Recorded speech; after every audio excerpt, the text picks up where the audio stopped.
Can the master detective L from Death Note catch Satoshi Nakamoto, the mysterious founder of Bitcoin? In Death Note, L is considered the greatest detective of all time. As stated in the BB novel, L's abilities were equivalent to 5 investigative bureaus and 7 intelligence agencies combined. In 2008, someone using the name Satoshi Nakamoto published a 9-page document, the Bitcoin White Paper, a blockchain technology that will revolutionize the world. Satoshi disappeared since, with an estimated 1.1 million Bitcoin, which are now worth approximately $100 billion. No crime scene, no witnesses, just text, timestamps, and behavior.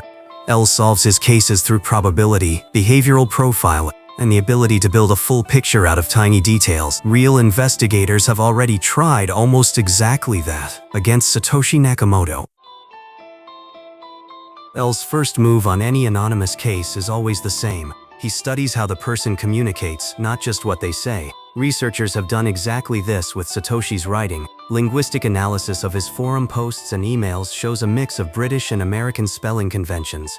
Words like color appear alongside distinctly American phrasing very often, a method almost identical to something L would run first, before ever looking at physical evidence.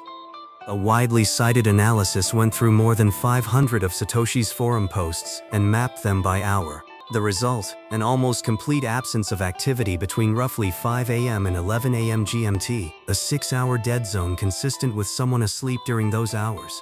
That window lines up far better with North American time zones than with Europe, despite the British spelling patterns found earlier. This is the kind of contradiction L thrives on. 2 clues that seem to point in different directions aren't a dead end, they're a signal that something is being deliberately obscured, and the inconsistency itself narrows the range of explanations. David Chaum. In the 1980s, Chaum invented digital cash itself. His system, eCash, used blind signatures, letting someone spend digital money without a bank tracing who spent it. That's the philosophical root of everything Bitcoin later built. Wei Dai, in 1998, Dai proposed B-money, an anonymous, distributed digital cash system, almost a decade before Bitcoin. The white paper cites B-money by name in its first paragraph, and Dai has said Satoshi reached out to him directly for feedback. Out of everyone on this list, his work is the most directly written into Bitcoin's own founding document. Hal Finney, an early cypherpunk and precursor to Bitcoin mining. In January 2009, Finney received the first ever Bitcoin transaction, sent directly by Satoshi. He also lived near a man named Dorian Nakamoto, a coincidence that fueled early theories. He remains the person with the most direct personal contact with Satoshi on this list. None of these subjects hold up as definitive proof on their own, but L doesn't need one perfect match. He needs a probability distribution. And right now, that distribution points toward a small, specific circle of cryptographers who already knew each other's work, and were all active on the same mailing lists between 2008 and 2009, not a random outsider who appeared from nowhere. Here's where L would stop analyzing the past and start designing a trap for the future. In Death Note, L never beats an invisible opponent by simply waiting for a mistake. He engineers situations where the opponent is forced to reveal something about themselves, usually through pride, through habit, or through an emotional reaction he can predict in advance. L manufactures a moment in the present, designed to provoke a reaction. In this case, engineering a high-visibility scenario tied directly to the untouched Genesis-era wallets, a credible, closely watched event, like a major protocol vote, a security scare, a moment where the entire Bitcoin community is publicly wondering whether the Satoshi coins might move. He wouldn't need Satoshi to reveal an identity. He'd only need one of the 3 core candidates to react in a way that's inconsistent with someone who has no personal stake in those specific wallets. A comment that's too specific, a reaction that's too fast, or a silence that's too convenient. L would reach out to each remaining candidate individually, but never with a direct accusation.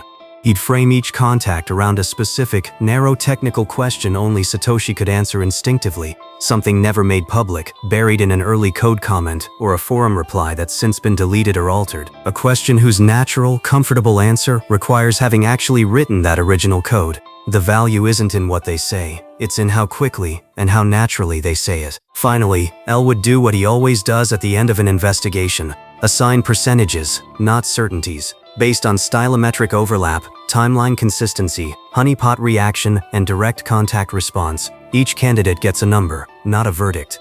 In Death Note, L never announces it's definitely him until the evidence closes every other possibility. This case, realistically, may never reach that point. When L runs the final numbers, one candidate consistently absorbs the largest share of probability across all of the suspects, not because of a single smoking gun piece of evidence, but because they're the only one whose writing style, time zone pattern, technical fingerprint, and documented direct contact with Satoshi, L. Finney, has the highest probability to be Satoshi Nakamoto.